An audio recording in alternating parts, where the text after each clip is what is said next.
Hi, my name is Sean Bouquet. I'm a professional violinist. I've been playing the violin for over 20 years. I've been playing the electric violin at weddings for over a decade. Now, I've gone from not knowing anything about electric instruments to being thrown into playing a gig with the band to now being one of the most prolific electric violinists in the state of Michigan in the Midwest United States. So I'm going to walk you through everything that I kind of had to figure out for myself that was unnecessarily confusing to hopefully help you become an electric violinist or just amplify your instrument without all the confusion. There'll be timestamps below so you can jump to anything you might have a question on. I'm going to kind of tell you stories and how I got to where I am today and maybe show some examples when needed. So the story of how I got into it, I just graduated with my degree in music education, got my bachelor's in music education from Central Michigan, and I was playing disc golf with some friends of mine who asked me to come jam with them because their band was preparing for a gig. So I said, sure, why not? I'll figure out how to jam.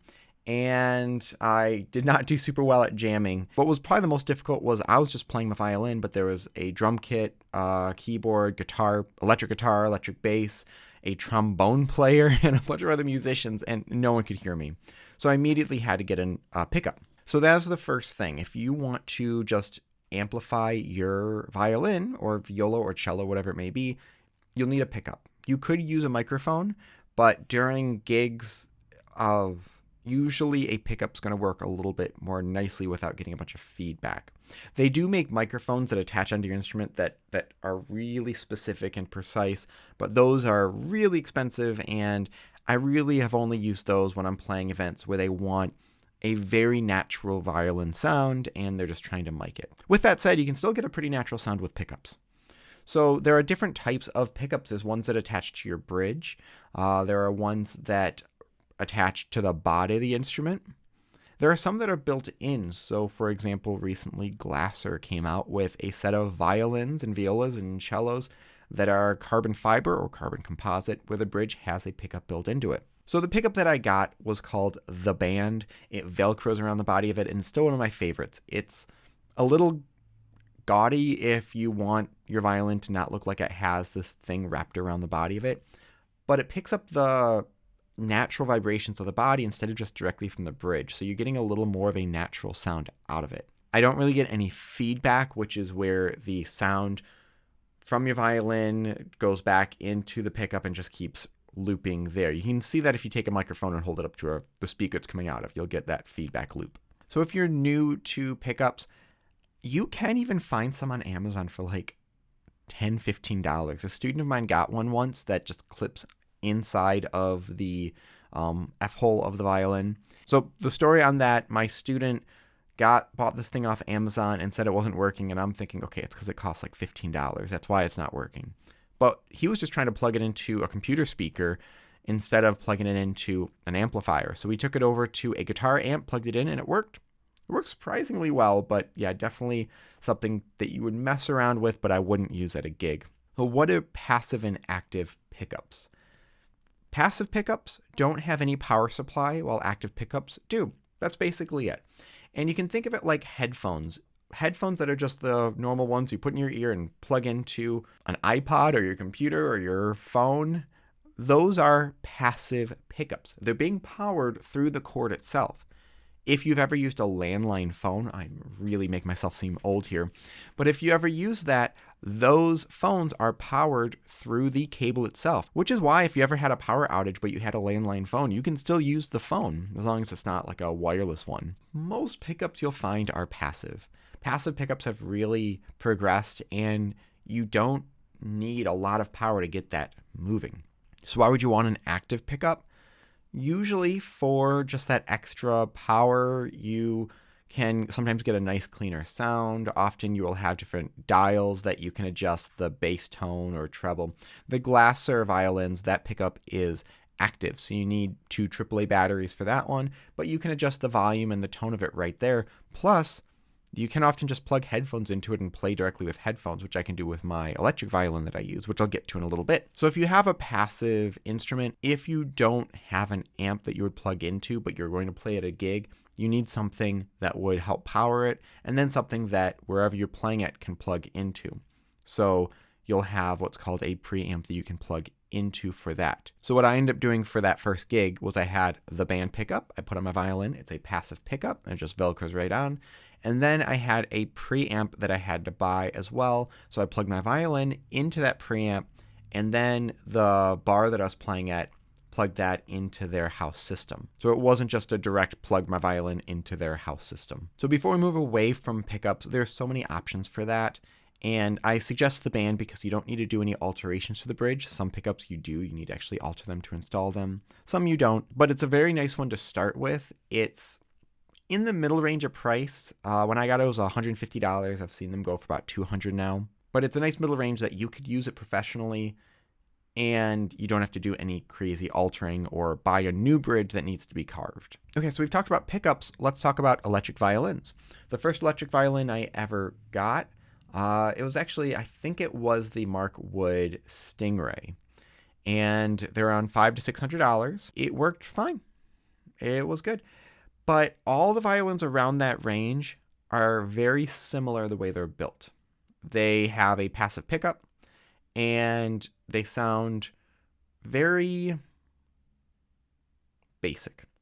Almost how you might have a pickup be on an acoustic. However, you don't have that acoustic body, which is resonating and giving a more natural tone because the body's resonating. So this is just almost seems like a very dry sound, or almost a very synthetic sound.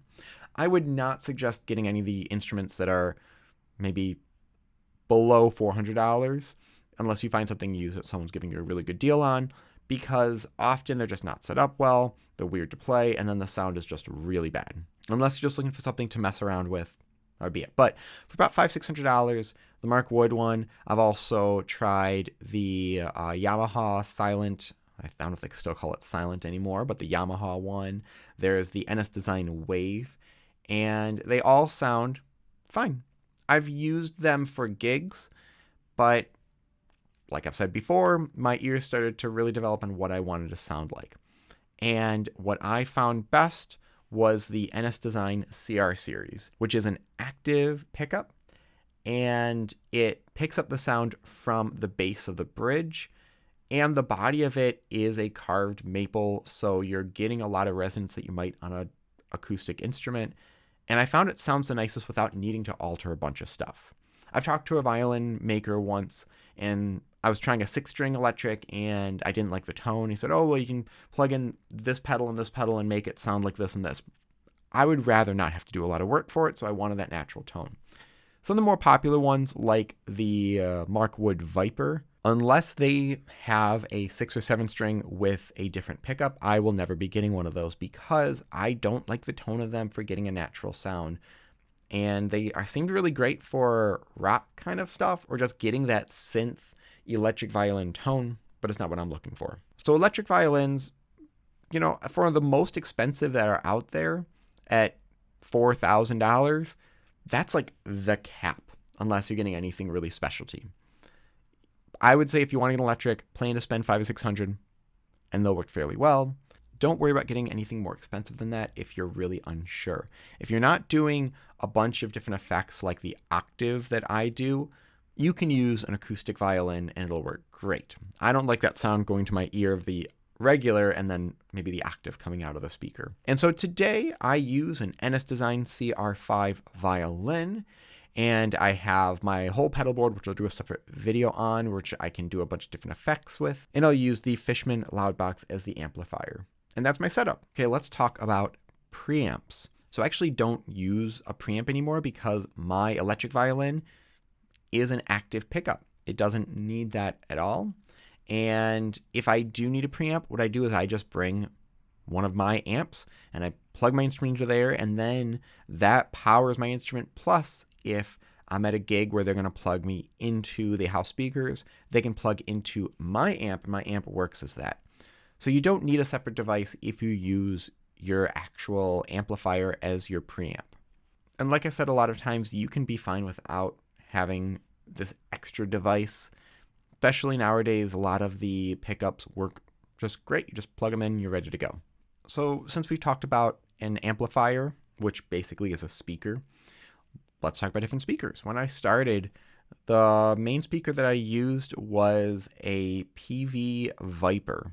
and I used that because I also had a bunch of effects in it, which we'll get into that a little bit. Then I ended up switching to a different one. I think it was from the company Custom, but now I use the Fishman Loudbox, and I have the professional line as well as a battery-powered mini that I can take places. When I started, I was just trying to get some cool sounds and make my violin seem louder that I can plug into a speaker. But now I'm trying to get a very natural sound out of my pickup, and then I can do some other stuff with it. The Fishman Loudbox gives me a very natural sound. When I started playing with electrics and doing that sort of thing, I honestly couldn't hear a big difference between one speaker and another. They just sounded like a amplified instrument. But years later, I can now hear those little nuances. So if you have the money and you want a very natural sound, yeah, the Fishman Loudbox is great. But if you can't really tell for right now, any speaker will work. You can find ones for $10, $20, $30. They go for over $1,000. So there's a wide range of amplifiers. If you are interested in effects, something like the PV Viper, you can mess around with a bunch of different stuff without having to invest in other things. And those speakers were fairly cheap. Those amps were fairly cheap. Well, as I progressed, I wanted to have more ability to adjust sound at my feet. So I picked up a Zoom G3X, which is a multi-effects pedal. It has a bunch of stuff built in. They don't make that one anymore. They've got the G3N, I believe, or the G3NX, and they have a bunch of different sizes. And I like those because they're, again, fairly cheap comparatively. The multi-effects pedals get really crazy with Line 6 Helix being somewhere range of like $1,500, I think, if I'm thinking of the right one. But it allowed me to mess around with reverb and delays and phasers and distortions and overdrives and looping and things like that, and really try a bunch of stuff. Now, because I ended up going for a more natural sound later on, I didn't end up using much of that. But again, as I developed, I started to have an ear for different things. And even the $1,500 Line 6 Helix does not do things very well if you want a very nice tone. And what I mean by that, because I know there'll be some people that might be watching this going, no, it's kind of like the best thing out there. What I like to use with it is octave pedals. So I like to make my violin sound like a cello or a bass. And no multi-effects pedals, even the Line 6, does polyphonic pitch shifting very well. And polyphonic with guitar would be playing chords, but you really need polyphonic for bowed instruments just because the way those overtones work, or else you get some warbling sounds. Another thing is looping. I use a separate dedicated looper pedal, which I can record some tracks, record another track that goes with it, where one track doesn't fade out while other ones do fade out, and have this whole quartet feel. And multi-effects pedals can do looping. They can do looping fairly fine, but not with all these different nuances to it. I've moved away from multi-effects pedals to have very specific things. Other things like reverb and distortion and overdrive seem to work really well on multi-effects pedals. They do a lot of things digitally, meaning it's basically like plugging in a computer, processes it, and pumps out what it would sound like, while an analog pedal specifically does all of that without a computer processing it. So different devices in it, such as like tubes and tube amps, end up creating that sound naturally without having just a computer say this is what it would sound like when you plug in this overdrive. And those are nuances that have just sort of developed the more I play with it. So I went through a lot of things, honestly, fairly quickly. I didn't go through the details of how certain electronics work. So if you have any questions, let me know in the comment section below. Diving into pickups and electric instruments and amplifiers and pedals, it's a rabbit hole. Like, there's no end to what you can really do, and it depends on what sound you're going for and what you want to get out of it. So let me know if you have any questions below. I'll be happy to answer those. Please hit like and subscribe, and I'll be continuing with more videos in the future. Thank you.